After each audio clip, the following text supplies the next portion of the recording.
नमस्कार साथियों, स्वागत है आपका फिर से हमारे यूट्यूब चैनल पर। और एनसीईआरटी की सीरीज जारी है। और पिछले लेक्चर्स में हमने दो चैप्टर पढ़े थे हिस्ट्री के, क्लास 6 के एनसीईआरटी के। उसमें हमने गैदरिंग और हंटिंग इन सब के बारे में पढ़ लिया था। आज हम बहुत ही इंपॉर्टेंट चैप्टर पढ़ने जा रहे हैं और उस चैप्टर का नाम है in the earlier cities. Okay, so in the earlier cities से यहाँ पर मतलब किस चीज़ से है? Indus valley civilisation.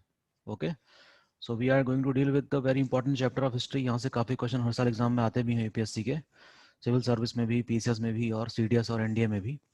So this chapter suppose to be very important और इसमें बहुत ही डिटेल स्टडी चाहिए और क्वेश्चंस में काफ़ी डीपली भी पूछे जाते हैं। ठीक है, तो इस बुक को आधार मान के हम आज इंडस वैली सिविलाइजेशन के जो भी कॉन्सेप्ट हैं उसको समझने की कोशिश करते हैं और देखते हैं कि इस बुक में इसके बारे में क्या क्या इन्फॉर्मेशन छुपी हुई है। Okay, so let us find out. सबसे पहली बात तो ये है दोस्तों कि हमें इंडस वैली सिविलाइजेशन में पढ़ना क्या है। तो very important thing is that first of all we have to deal with what its geographical extent, कि ये इंडिया के किस हिस्से में क्या है डेवलप हुई थी, उसका पॉलिटिकल सेटअप क्या था, उसका सोशल स्ट्रक्चर यानी कि सामाजिक ढांचा कैसा था, क्या धर्म में भी उनका कोई विश्वास था या नहीं, उनकी इकोनॉमिक एक्टिविटीज जो कि बहुत इंपॉर्टेंट है, ट्रेड एंड कॉमर्स काफ़ी ज़्यादा करते थे वो लोग, और यही बताना है कि किस प्रकार से ये सभ्यता धीरे धीरे इसका पतन होना शुरू हो गया। तो these are suppose to be the very important topic, we should deal with it, कि इसका जोग्राफिकल एक्सटेंट क्या है। तो सबसे पहले हम देखते हैं ये बुक कहती क्या है इसके बारे में।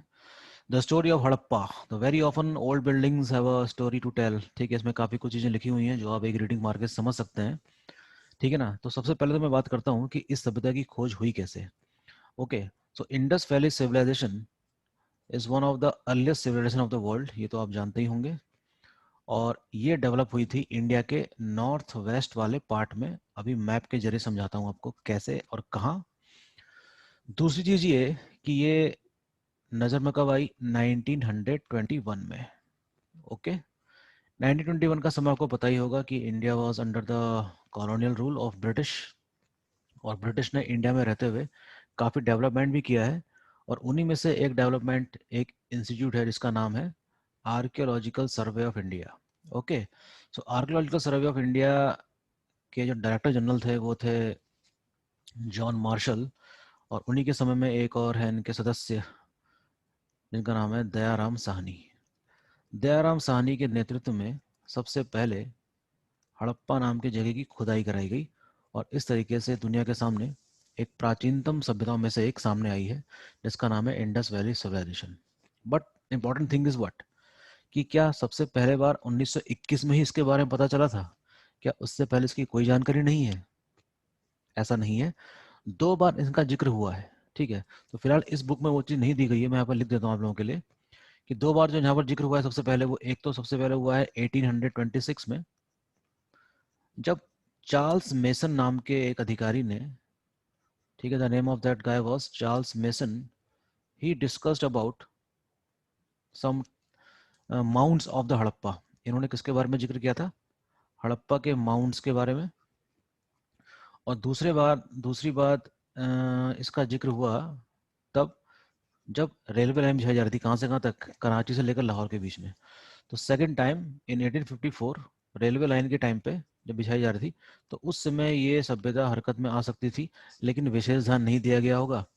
जब खुदाई हो रही थी हड़प्पा के पास, तो वहाँ से कई सारी हाई क्वालिटी ब्रिक्स मिली, जैसा कि इसमें लिखा हुआ है आपके सामने। तो वो जो ब्रिक्स थी वो बर्न्ड ब्रिक थी, और उनका जो साइज था, जो उसका जो मेजरमेंट था, बिल्कुल उसके जो कोऑर्डिनेट्स से बिल्कुल परफेक्ट थे। लेकिन फिर भी उन ईंटों को समझकर या उनके हाथ में रख के ये अंदाज़ा नहीं लगाया जा सका कि ये किसी सभ्यता को बिलोंग करती है।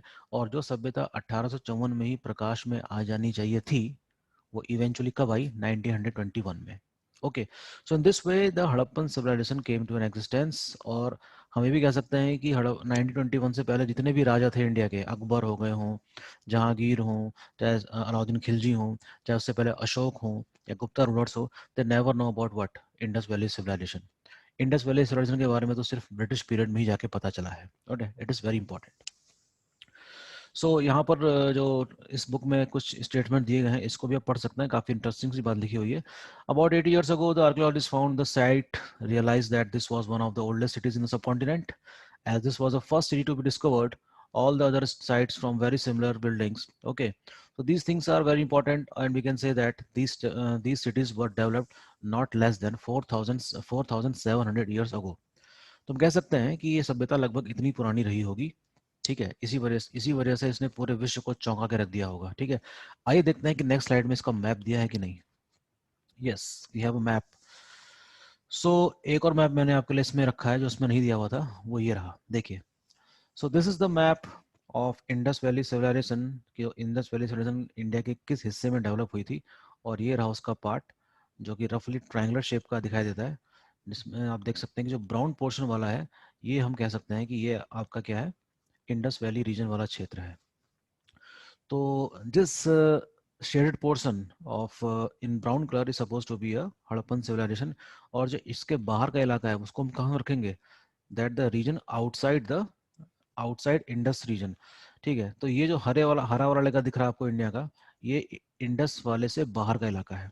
तो क्या वहां पर उस समय कुछ नहीं हो रहा था? नहीं, उस समय कुछ चीजें डेवलप हो रही थी जिसको हम क्या कहते हैं, पेस्टोरल कम्युनिटीज कहते हैं। क्या कहते हैं? पेस्टोरल कम्युनिटीज, जो इस सिविलाइजेशन के बाहर इंडिया के दूसरे हिस्सों में क्या हो रही थी, डेवलप हो रही थी। वेरी इंपॉर्टेंट, यहाँ से भी कई क्वेश्चन आते हैं। यहाँ पर आपने नाम सुना होगा मेगालिथिक कल्चर्स का, तो मेगालिथिक कल्चर का भी एक बहुत इंपॉर्टेंट इंपॉर्टेंस है इंडिया की हिस्ट्री में। इसको भी आपको पढ़ाया जाएगा हायर क्लासेस की बुक्स में। ठीक है, megalith culture very important south India में। फिलहाल हमारा ये जो लेक्चर है वो डील कर रहा है किससे, इंडस वैली सिविलाइजेशन से। आपके सामने पढ़ते हैं, many of these cities were divided into 2 और मोर पार्ट्स। ठीक है, देखिए, इंडस वैली सिविलाइजेशन, सबसे पहली बात तो ये है कि ये एक अर्बन सिविलाइजेशन थी। That was the urban civilisation, very important. इतनी पुरानी सभ्यता और शहरी सभ्यता थी ये, that was supposed to be the urban civilisation. कोई भी चीज अर्बन कैसे बनती है, जब वहां पर कोई चीज व्यवस्थित रूप से मिले हमको। ओके, सो इंडस सिविलाइजेशन के जो भी टाउन्स हैं, ठीक है, वो इस प्रकार से मिलते हैं कि we have two mounts, one is western mount and one is eastern mount. We have what, two mounts, one is west and one is east. शायद इसी के बारे में इस बुक में लिखा होगा, देखते हैं क्या लिखा है।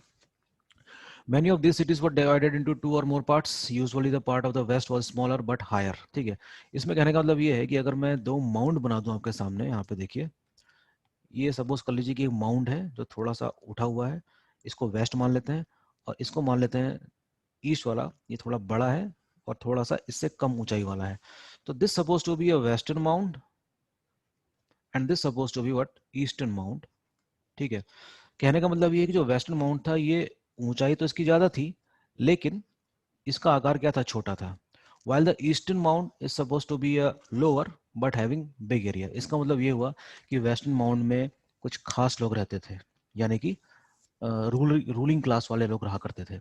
While in the eastern part general people रहते थे। आगे हम देखेंगे कि जनरल पीपल और रूलिंग क्लास में क्या फर्क था। This is called the lower town. Lower town किसको कहा गया है, वेरी इंपॉर्टेंट, यहाँ से काफी क्वेश्चन आते हैं। लोअर टाउन कहा गया है ईस्टर्न माउंट को, और वेस्टर्न माउंट को क्या कहा गया, upper town. Very often walls of baked brick were built around each part. ठीक है, हम देखते हैं कि पकी हुई ईंटों से यहाँ के मकान बनते हैं। ठीक है ना, the brick were laid in interlocking pattern and they made wall strong. ठीक है, बहुत अच्छी बात यह है कि ये जो पैटर्न था इंटरलॉक करने का, इन्हीं सब वजहों से इनकी दीवारें काफ़ी मजबूत थी। और ये सब कहने मतलब ये सब पढ़ने के बाद हम इस नतीजे पर पहुंचते हैं कि जरूर एक ये शहरी सभ्यता रही होगी, यानी कि एक इंजीनियरिंग का बेजोड़ नमूना रहा होगा उस समय। ठीक है, so in some cities special buildings were constructed like on the citadel. For example देखिए, इसमें दो इंपॉर्टेंट शहर हैं। सबसे बड़ी बात तो ये कि एक है हड़प्पा। हड़प्पा को लोकेट कर लेते हैं पहले, कहाँ पर है हड़प्पा, देखिए रावी नदी के तट पर है। ये एग्जाम में क्वेश्चन आता है कि Harappa lies in which of the following bank river. Okay, इसी तरीके से जो मोहनजोदड़ो है, ये इंडस रिवर के बैंक में है। तो हम देख सकते हैं कि most of the sites of the Harappa civilisation lies over the bank of either of the river, जो कि सभ्यता को डेवलप करने के लिए काफी जरूरी भी है कि नदी के किनारे ही सभ्यताओं का विकास भी हुआ है। Okay, Mohenjodaro, a very special tank which archaeologists call the Great Bath, was first in this area. एक मिनट, मैं फिलहाल इसमें जो भी चीजें लिखी हुई हैं इसको मैं इरेज कर देता हूँ। कोई बात नहीं। देखिए, जितनी भी साइट्स मिली हैं, जितनी भी साइट्स मिली हैं वो किसी न किसी चीज़ के लिए जानी जाती थी। सबसे इंपॉर्टेंट बात तो ये है। तो यहाँ पर एग्जाम्पल उन्होंने उठाया है मोहनजोदड़ो का। किसका एग्जाम्पल उठाया है इन्होंने? मोहनजोदड़ो का।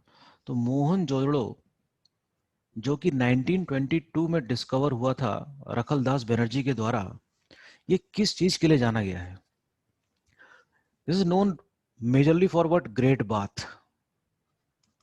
ये एक आश्चर्यजनक व्यवस्था रही होगी, जैसा मानना है जॉन मार्शल का, कि this was supposed to be the one of the most striking feature of the Mohenjodaro की ग्रेट बाथ, यानी कि एक प्रकार का स्विमिंग पूल था जो विशेष तौर पर किस अवसर पर इस्तेमाल किया जाता था? That was used in the religious purpose. ठीक है, इसलिए काफी एक पायस यानी कि पवित्र जगह मान सकते थे इसको। ठीक है ना?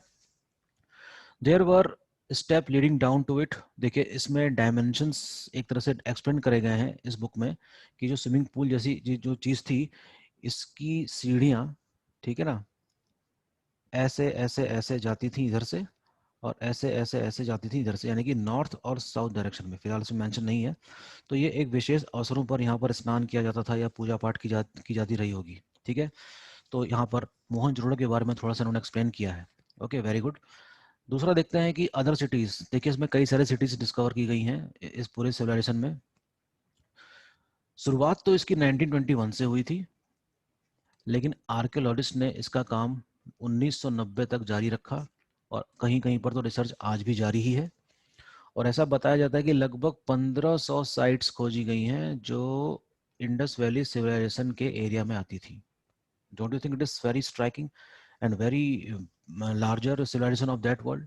और उस समय के जितनी भी समकालीन सभ्यताएं थी इंडस वैली के साथ साथ, जैसे कि ग्रीक हो, सॉरी सॉरी जैसे कि मेसोपोटामिया हो गई, इजिप्ट हो गई, और चाइनीज सिविलाइजेशन हो गई, ये सब की सब आपस में क्या थी? समकालीन थी। और इन सब के बीच में आपस में क्या थे? ट्रेड रिलेशंस भी थे। वेरी इंपॉर्टेंट, बहुत क्वेश्चन आता है यहाँ से। ठीक है, तो यहाँ पर कुछ साइड सिटीज के नाम लिखे हैं जो कि बहुत इंपॉर्टेंट हैं, जैसे कि कालीबंगा, ये राजस्थान में था। लोथल गुजरात में था, नोन फॉर डॉकयार्ड। और यहाँ से कुछ अग्नि वेदिकाएं मिली हैं, जो जिस बात की पुष्टि करता है कि यहाँ पर कौन लोग रहते होंगे? पुरोहित, यानी कि प्रीस्ट क्लास की ये पुष्टि कर देता है। Some cities like Mohenjodaro, Harappa and Lothal have elaborated store houses. ठीक है, जैसे इसको ग्रेट ग्रेनरी कहा गया है। सबसे बड़ी इंपॉर्टेंट बात तो ये है कि जो इंडस पीपल लोग थे, ये एग्रीकल्चर से काफी हद तक परिचित थे। एग्रीकल्चर से काफी हद तक क्या थे? परिचित थे। तो एग्रीकल्चर में जो भी इनके पास अनाज इकट्ठा होता होगा, उसको स्टोर करने के लिए कुछ ना कुछ व्यवस्था जरूर करनी पड़ी होगी। तो जिसके लिए हमने क्या बनाई होगी? ग्रेनरी। खास तौर पे हड़प्पा में मिलती है क्या? Great granary. यहाँ पे मैं लिख देता हूँ, ग्रेट ग्रेनरी। बहुत बड़ी बड़ी होती थी, इसको अन्नागार कहते हैं हिंदी में। तो ये काम आती थी किस चीज के लिए? अनाज को स्टोर करने के लिए। This is very important. Okay, now यहाँ जो घर मिले हैं वो एक प्रकार से कह सकते हैं कि ग्रिड पैटर्न पे मिले हैं। सड़कें इस तरह से बनती थी और एक दूसरे को समकोण पर काटती थी, यानी कि राइट एंगल में। सपोज कर लीजिए कि यहाँ पर घर है, ठीक है ना? इस तरीके से ग्रिड पैटर्न में यहाँ पर क्या मिले हैं? पूरी शहर में, पूरी सभ्यता में इस प्रकार से घर मिलते हैं। तो यही सब चीजें हैं, यही सारे फीचर्स हैं जो इस सभ्यता को क्या बना देते हैं? एक अर्बन सिविलाइजेशन। आइए देखते हैं इसमें क्या लिखा है। जनरली हाउसेस वर ईदर 1 और 2 स्टोरीज। जाहिर सी बात है, एग्जाम में क्वेश्चन आता है कि जो मकान मिले हैं सिंधु घाटी सभ्यता के, वो एक मंजिला मिले हैं या 2 मंजिला मिले हैं या दोनों प्रकार के मिले हैं? So the answer is both. इसमें 1 स्टोरी भी होता था और 2 स्टोरीज, यानी कि उनको 2 मंजिला मकान बनाने आते थे। It is very important. Okay, they have a knowledge of what? 2 story building. Very very important fact. 2 story building के बारे में उनकी जानकारी थी, यानी कि इंजीनियरिंग उनको पता थी। Very important. Many of these cities had covered drains. एक और सबसे उन्नत जो चीज थी इनके समय में वो थी क्या? Drainage pattern. There drainage pattern was very unique, जो किस बात की पुष्टि करता है? किसी म्यूनिसिपैलिटी की। Don't you think so that the presence of municipality at that time is one of the most striking feature of this civilization? ठीक है, so the presence of municipality was must have been there. Municipality नगर पालिका की भी ये जानकारी मिल जाती है इस चीज से। तो most of the cities are cover drain, नाली कवर होती थी। इस यानी कि इसका मतलब ये हुआ कि ये लोग साफ सफाई का काफी ध्यान रखते थे। ठीक है, in straight lines although you can not see it, each drain had a gentle slope. बहुत अच्छी बात। जैसे आजकल हम देखें तो जो सीवेज सीवेज लाइन होती है उसमें थोड़ा सा स्लोप होता है, तभी तो उसमें से जो गंदा पानी होगा वो बाहर जा सकेगा स्लोप के थ्रू। तो इस चीज़ का इन्होंने ख्याल रखा था। और जो जो इन्होंने नालियां बनाई थी, जो ड्रेन्स इन्होंने बनाई थी, उसमें एक स्लोप दिया था ताकि पानी आसानी से बाहर जा सके। Very very important. Very often drains in house were connected to those on the streets and smaller drains led into the big one. क्या बात है, बहुत ही शानदार। छोटी नालियां बड़ी नाली से जोड़ दी गई थी जिससे कि सारा पानी कहाँ चला जाए, बाहर चला जाए।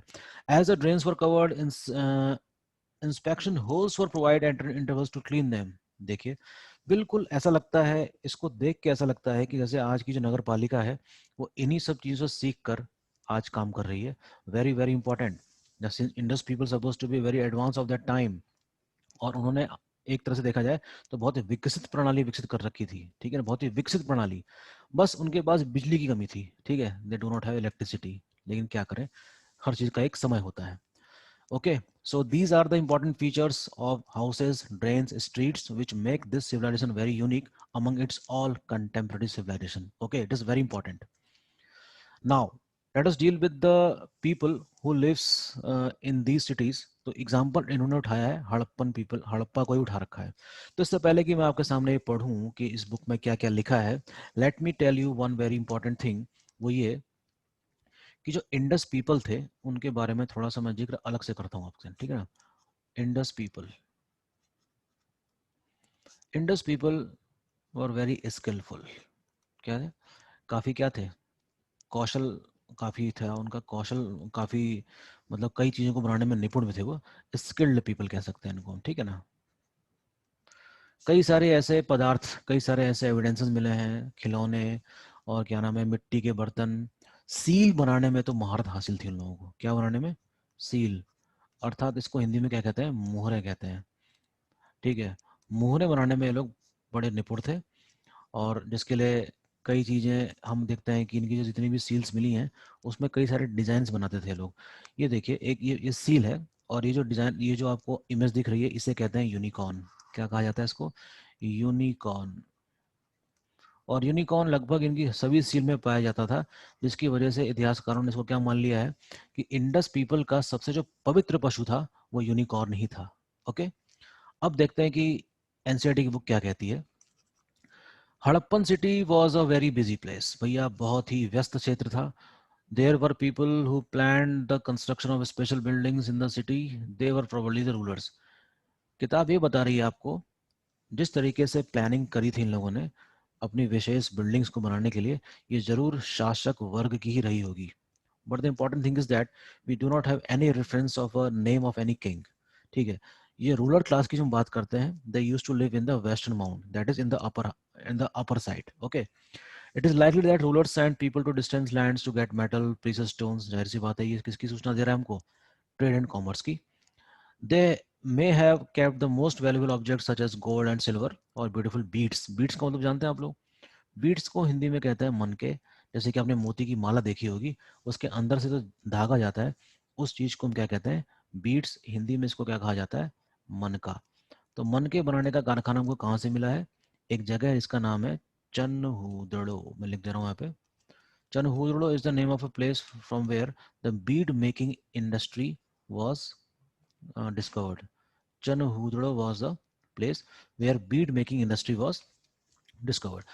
Man and women both are crafts person. जैसे कि मैंने बताया, बड़े स्किलफुल पर्सन थे और घर में भी बनाते थे और बाहर जाकर भी काम करते थे, दूर दूर तक जाते थे और अपना हुनर दिखाते थे।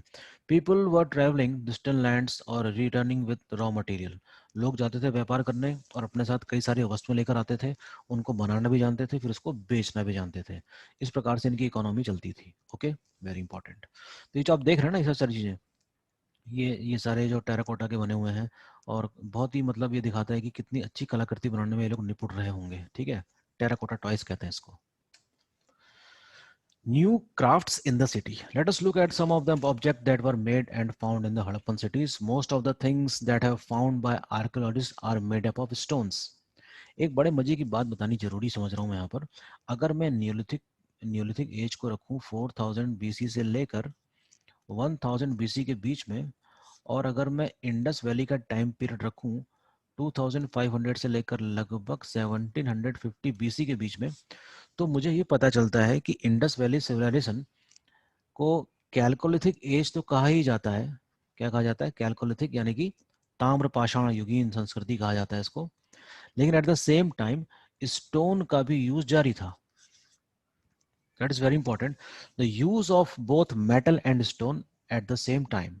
तो हम कह सकते हैं कि सिंधु घाटी सभ्यता उस समय की सभ्यता का प्रदर्शन कर रही थी जहां पर मेटल और साथ ही साथ स्टोन दोनों का यूज क्या था? जारी था। ठीक है, तो आर्कियोलॉजिस्ट यानी कि जो पुरातत्वविद हैं उनको क्या क्या चीजें मिली होंगी? पत्थर से बनी हुई चीजें, shell, metal, including copper, bronze. अब देखिए, ब्रॉन्ज जो है वो जमीन से नहीं मिलता आपको, ब्रॉन्ज आपको बनाना पड़ता है। ब्रॉन्ज आपको क्या करना पड़ता है? बनाना पड़ता है। ठीक है, इट मीन्स व्हाट?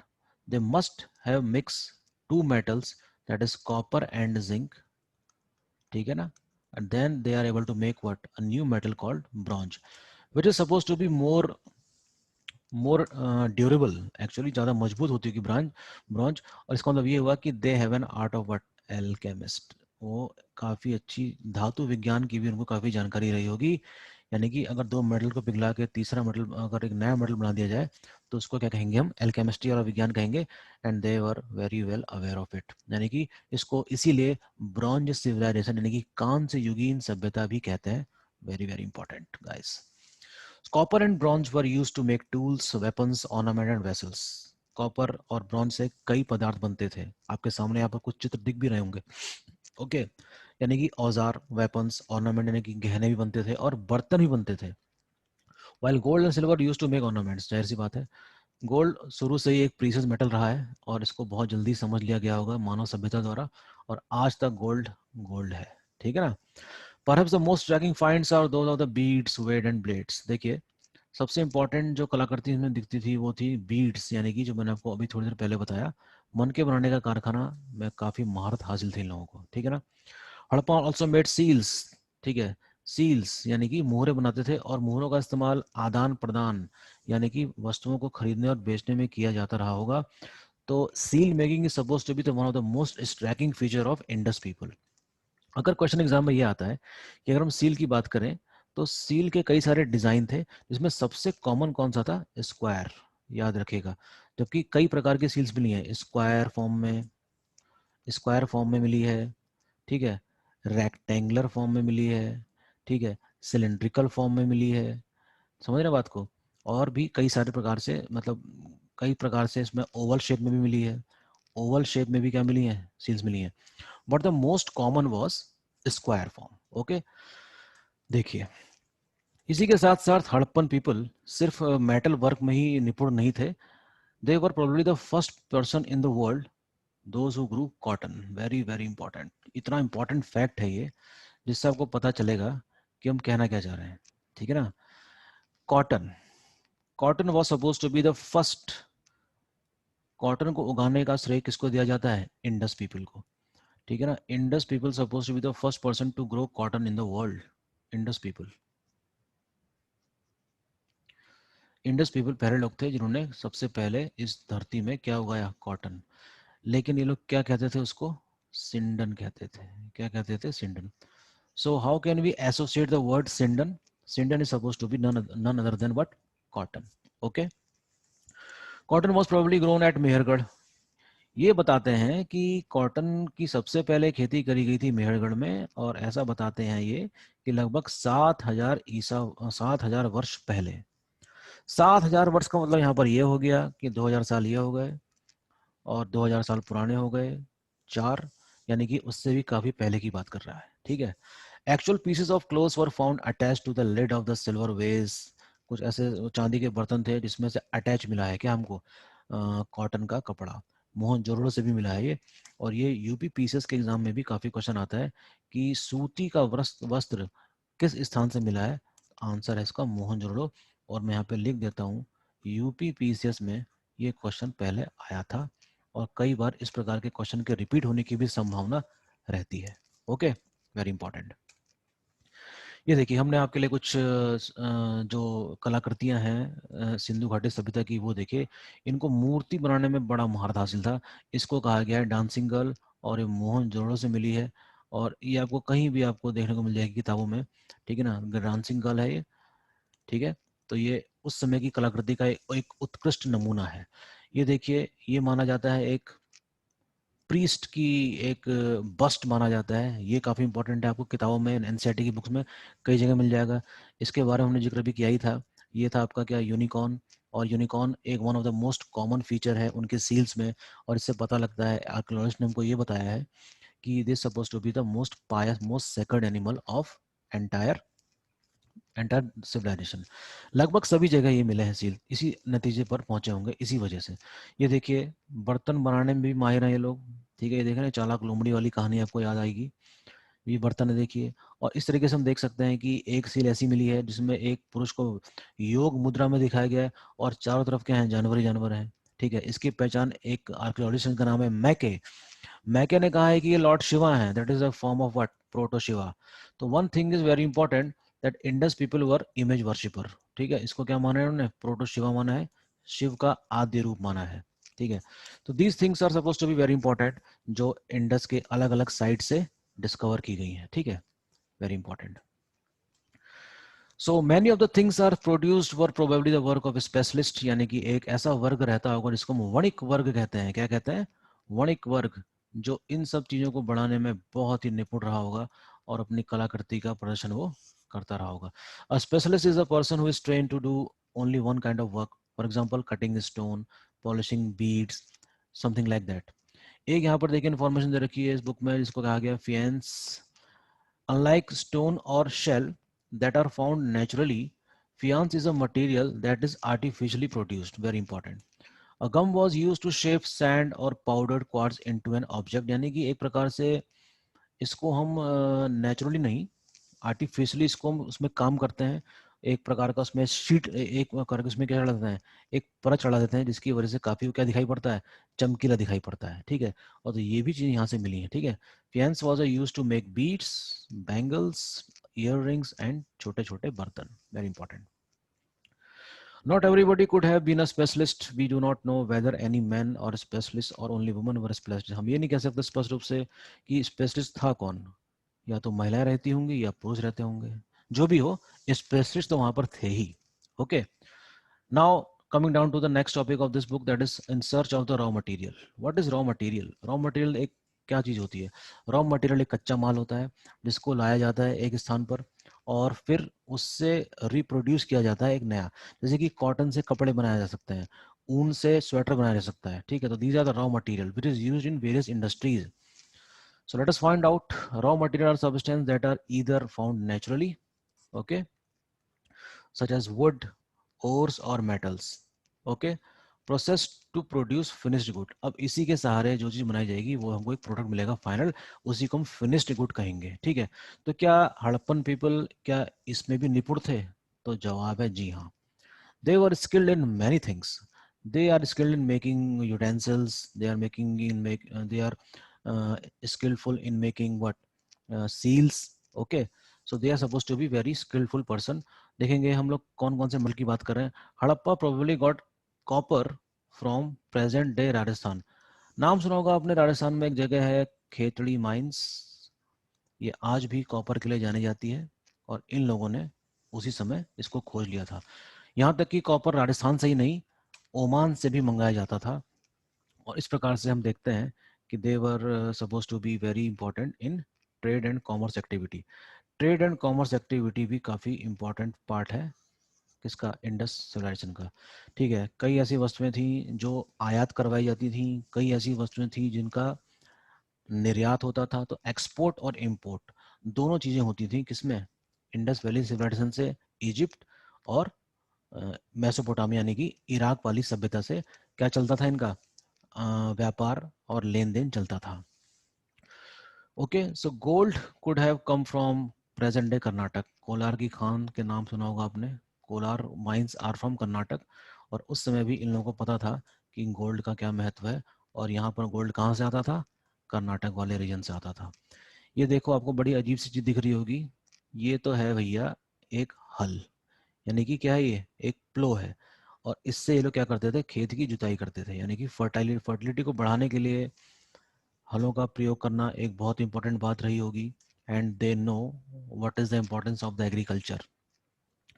तो अगर आपसे पूछा जाए कि सिंधु घाटी की सभ्यता के जो लोग थे उनकी अर्थव्यवस्था का मुख्य आधार क्या था, तो क्या कहेंगे आप, उसको एग्रीकल्चर कहेंगे। दूसरा सवाल अगर पूछा जाए कि what was their most important industry, तो आप कहेंगे cotton industry was their most important industry. सूती वस्त्र उद्योग इनका सबसे महत्वपूर्ण उद्योग था, वेरी इंपॉर्टेंट। और इकोनॉमी किस पे आधारित थी, एग्रीकल्चर पे। तो जो इकोनॉमी अगर एग्रीकल्चर पे आधारित है, इसका मतलब ये हुआ कि इनकी लाइफ सेटल्ड थी, और ये बंजारों की तरह इधर उधर घूमते नहीं थे। जैसा कि अगले आने वाले चैप्टर में जो हम देखेंगे वैदिक सभ्यता के बारे में, then we came to know that the Aryans suppose to be what, nomads. लेकिन ये जो लोग हैं ये नोमैड्स नहीं थे, they know how to stay and how to grow the crops, and that will take time also, right, it is very important again. New tool plow was used to dig the earth, turning the soil into a planting seed। जाहिर सी बात है, कृषि के बारे में काफी हद तक जानकारी इनको पहले से हो चुकी थी, and they know, they are familiar with the rabi and kharif kind of crops. Irrigation की भी व्यवस्था थी, ठीक है। लेकिन दिक्कत ये थी इनके साथ, जो ये हल है ये लकड़ी का है, यानी कि वुड का है, और जो लकड़ी का जो हल होगा वो खेत की बहुत गहराई में जाकर जुताई नहीं कर सकता, जिसकी वजह से उसकी फर्टिलिटी उस तरह से नहीं हो सकती जैसे कि हम लोहे के हल से क्या करेंगे अगर खेत को फर्टाइल बनाए, जो कि आयरन आयरन एज के बाद ही शुरू पाया, that is only after 1000 BC. It is very important कि इंडिया में आयरन एज शुरू कब होती है, that is only after 1000 BC. Harappan were reared, देखिए Harappan reared cattle, domestication of the animal was already started, जाहिर सी बात है। तो जो एनिमल हस्बेंड्री का जो कॉन्सेप्ट है ये भी हमको देखने को मिलता है इसमें, ठीक है ना।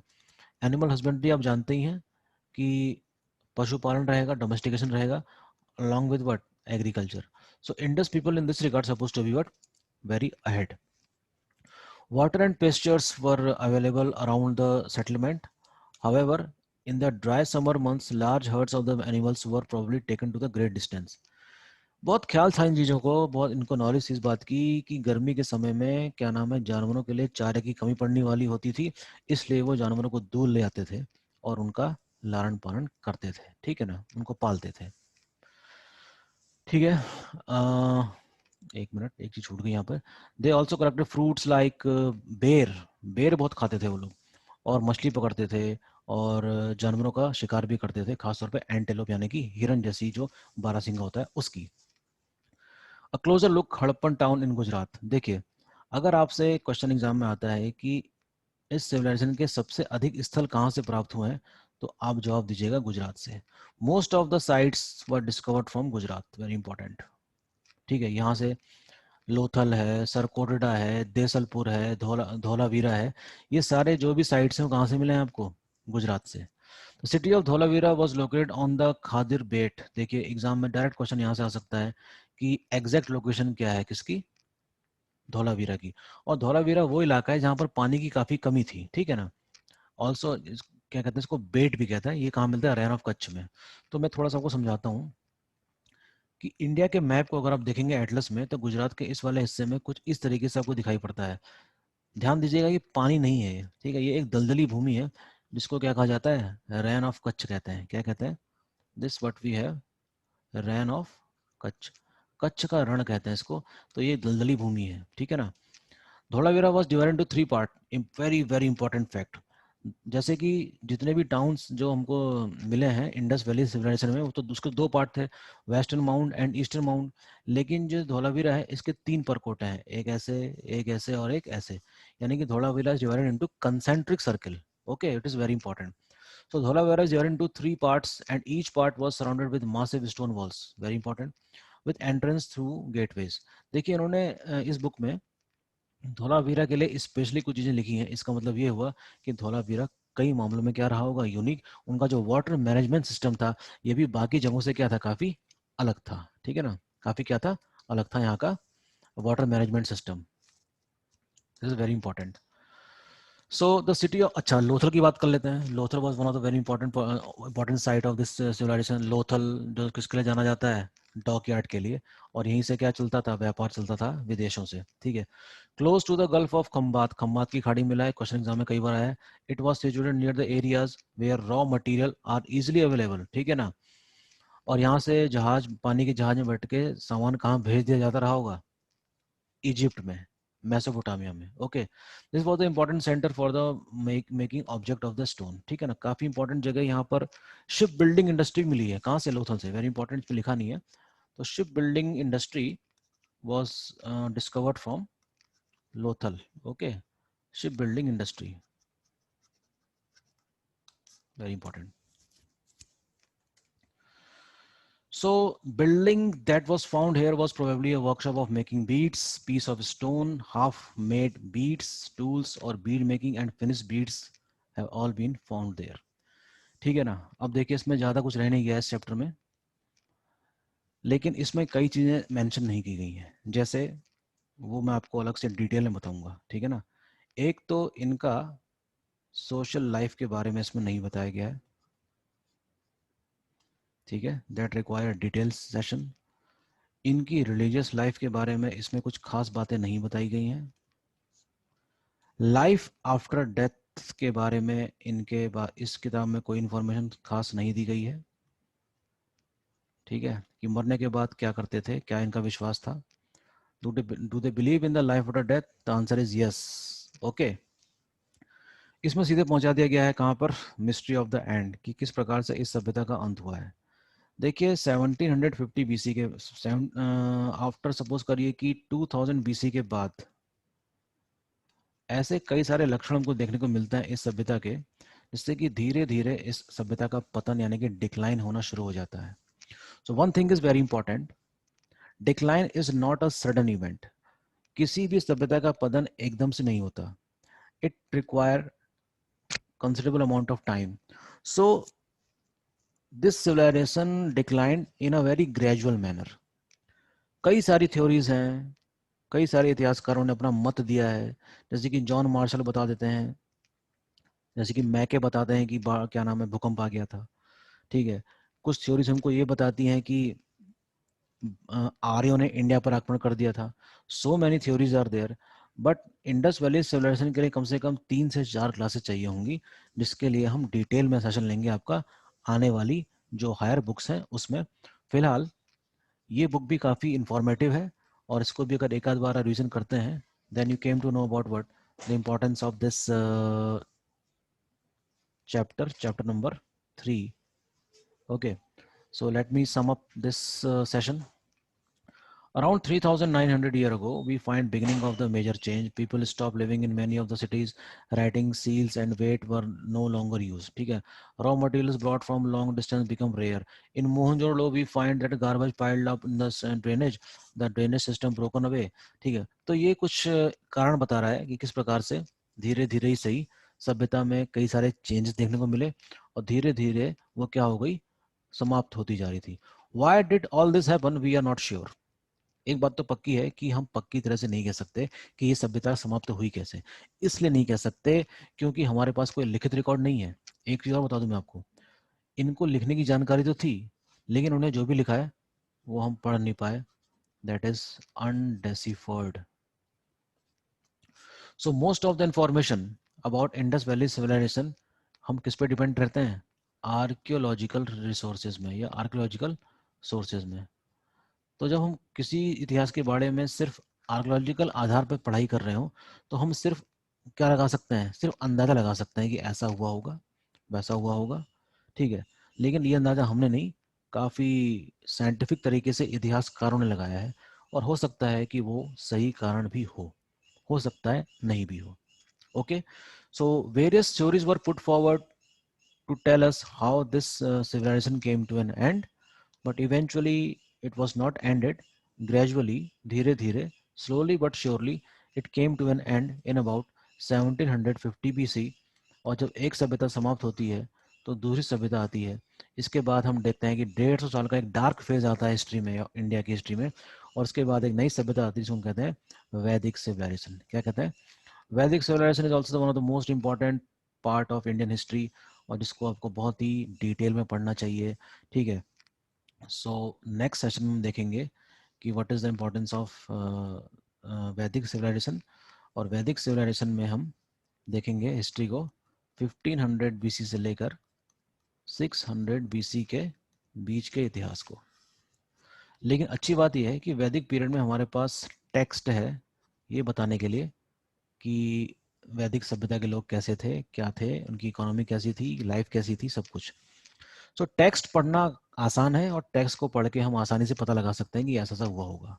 लेकिन आर्कियोलॉजी के कई सारे क्या हैं, आर्कियोलॉजी में हम सिर्फ क्या लगाते हैं, अंदाजा लगाते हैं, ठीक है।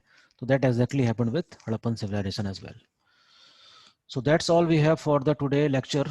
और इसमें कुछ चीज़ें इन्होंने दे रखी इजिप्ट के बारे में, बहुत ही रहस्यमयी वो भी एक सभ्यता थी इजिप्ट की, है ना। मिस्र पिरामिड्स को कहते हैं कि वहाँ पर मरने के बाद लोगों को वहाँ पर प्रिजर्व करके रखा जाता था, दैट इज़ वेरी इंपॉर्टेंट, ठीक है ना। तो देखते हैं कि आने वाले चैप्टर्स में हम आने वाले दिनों में अगर डिटेल में हिस्ट्री को पढ़ेंगे तो देखेंगे कि इंडस वैली सिविलाइजेशन का और भी बहुत ज़्यादा व्यापक रूप से मैं आपको उसका महत्व बता सकता हूँ, ठीक है। लेकिन एनसीईआरटी बुक में फिलहाल इतना ही दिया है, but it is very informative. Go through this pages and, और इस लेक्चर को एक दो बार सुनिएगा। लेक्चर सुनने के बाद अपनी बुक्स को जरूर देखिएगा और पता लगाने की कोशिश कीजिए कि यूपीएससी ने यहाँ से क्वेश्चन किस प्रकार से पूछे हैं। Okay, so that's all we have for today's lecture. उम्मीद करता हूँ कि आपको सही लगेगा ये। कमेंट बॉक्स में जरूर लिखिएगा कि आपको क्या चीज़ समझ में नहीं आई, ताकि मैं आपको अगली बार इसका उत्तर दे सकूँ, ठीक है। तो please stay stay ahead with us, okay, and be happy till then. Bye, like, comment and subscribe our channel. Okay, bye, take care.